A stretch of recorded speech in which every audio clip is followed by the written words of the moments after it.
Salut à toi! Si tu suis cette vidéo, c'est que tu sais que je suis intéressé par l'immobilier. Mais je ne suis pas intéressé par l'immobilier dans l'absolu. L'immobilier est un moyen pour moi d'atteindre mon objectif. Et c'est aujourd'hui ce que je voulais partager avec toi. Avoir un but va t'aider à savoir quelle action entreprendre dans les années à venir si tu choisis le chemin de l'immobilier.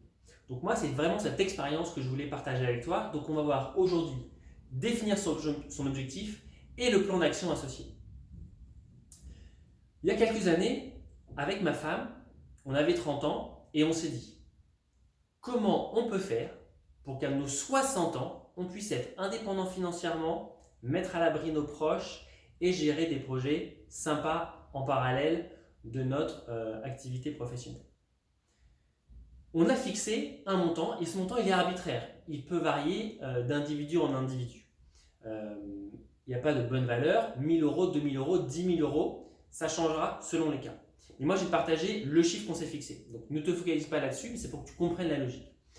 Donc, on s'est dit, à nos 60 ans, on voudrait dépenser, avoir comme revenu net dans notre poche tous les mois pour des voyages, des loisirs, des activités, sortir, etc. 5000 euros. Et ces 5000 euros, quand je dis net, c'est après impôt.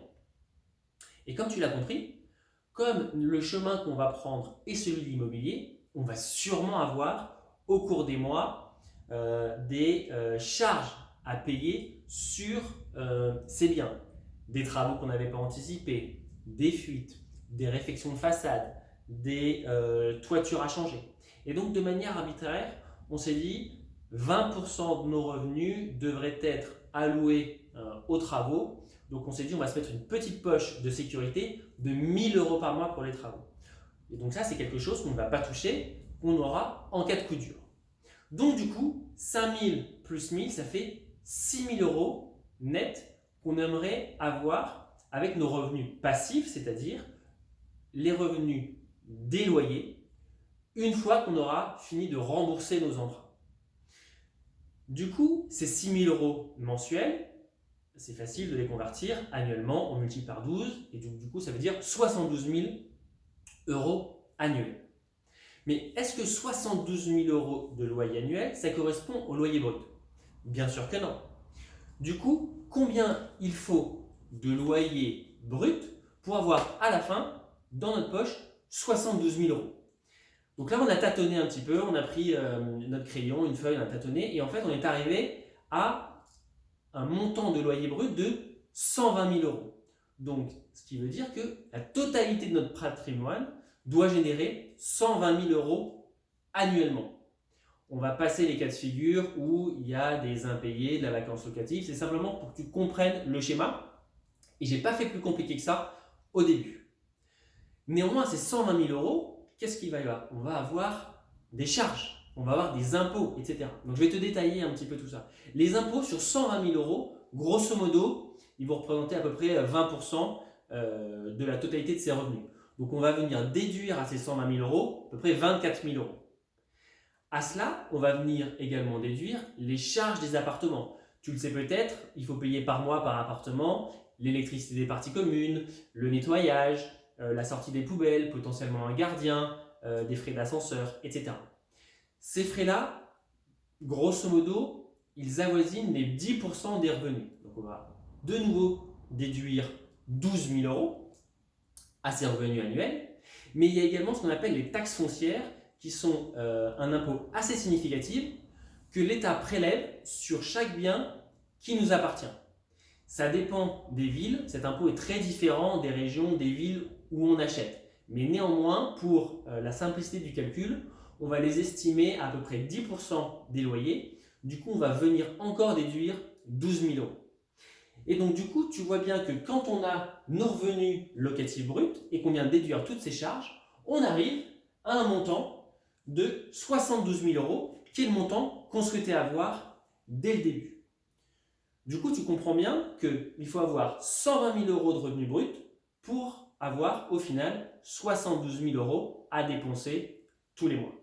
Mais du coup, la question que tu dois te poser, et elle est légitime, c'est quel est le capital immobilier qu'on doit posséder pour générer ces 120 000 euros brut par an. Eh bien, c'est assez facile. Dans une des vidéos, je t'expliquais qu'il était assez courant d'imaginer des rentabilités dans l'immobilier entre 4 et 10%. 10%, c'est pour les investisseurs les plus éclairés. Mais du coup, moi, j'ai pris une règle, un ordre de grandeur assez conservateur, ni trop optimiste, ni trop pessimiste, de 5%. Et du coup, si tu appliques ce 5% de rendement à ces 120 000 euros bruts annuels que tu espères gagner, ça veut dire en fait que tu dois avoir un patrimoine de 2 400 000 euros. Donc c'est significatif, mais c'est pour te fixer les ordres de grandeur pour arriver, je te le rappelle, à mes 72 000 euros annuels. Alors maintenant, les 2,4 millions. Ces 2,4 millions, c'est grosso modo ce que je veux avoir à mes 60 ans, tu l'as compris, je veux avoir terminé de rembourser mes prêts à ce moment-là. Et tu le sais sûrement également, quand on investit dans l'immobilier, il y a des durées d'emprunt. Et souvent, quand on fait des opérations comme je l'ai fait, en investisseur locatif, on fait des durées d'emprunt assez longues, 20 ans, c'est assez courant. Du coup, moi, si je veux être indépendant à 60 ans, ma dernière opération, je dois la faire à mes 40 ans. Donc, comme je me suis posé ces questions à 30 ans et que je devais faire ma dernière opération à 40 ans, ça veut dire que j'avais 10 ans pour me générer, en m'appuyant sur la banque, sur les crédits, 2 400 000 euros de capital immobilier. Et donc, c'est aujourd'hui la clé. Et pour te donner un ordre de grandeur de ce que représentent ces 2 400 000 euros, c'est grosso modo 12 appartements, 12 studios à Paris qui pourraient valoir chacun 200 000 euros. C'est pour te fixer les ordres de grandeur. Tu n'es peut-être pas parisien si tu regardes cette vidéo, tu n'es sûrement pas parisien, mais c'est pour fixer les ordres de grandeur. 12 appartements à 200 000 euros, et c'est ça qui te permettra du coup d'imaginer la hauteur de la marge, la complexité des investissements à réaliser pour avoir ces 2,4 millions.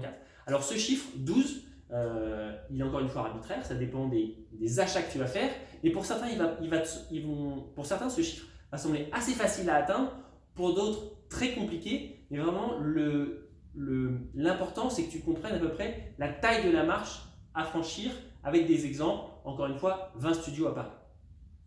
Et moi ce que je souhaitais te montrer par cette vidéo, c'est non pas seulement la théorie, ce que j'ai fait à mes 30 ans, j'ai vraiment couché ça sur le papier, mais c'est te donner un exemple concret de là où on est maintenant, et j'ai 38 ans passés depuis ce week-end.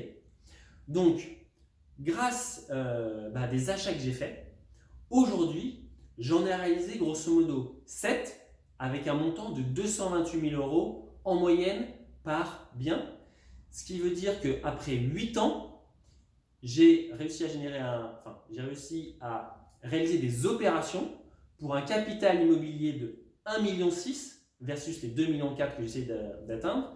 Donc j'ai quasiment réussi mon objectif qui était d'avoir 2,4 millions à mes 40 ans. Je suis à peu près à mes 2/3 d'objectif.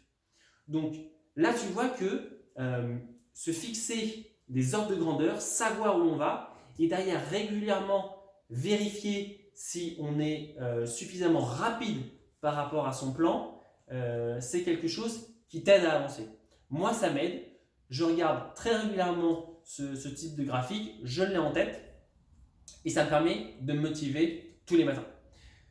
Dans une prochaine vidéo, je te dirai pourquoi l'immobilier est particulièrement pertinent pour se générer un capital de 2,4 millions. C'est parce qu'en fait, tu verras que c'est assez facile de répéter les opérations pour arriver à ce montant-là. N'hésite pas à me dire dans les commentaires si tu trouves que cette démarche t'a aidé, toi, à mieux te projeter, à imaginer quels seraient tes objectifs, et je te donne rendez-vous dans une prochaine vidéo. Salut!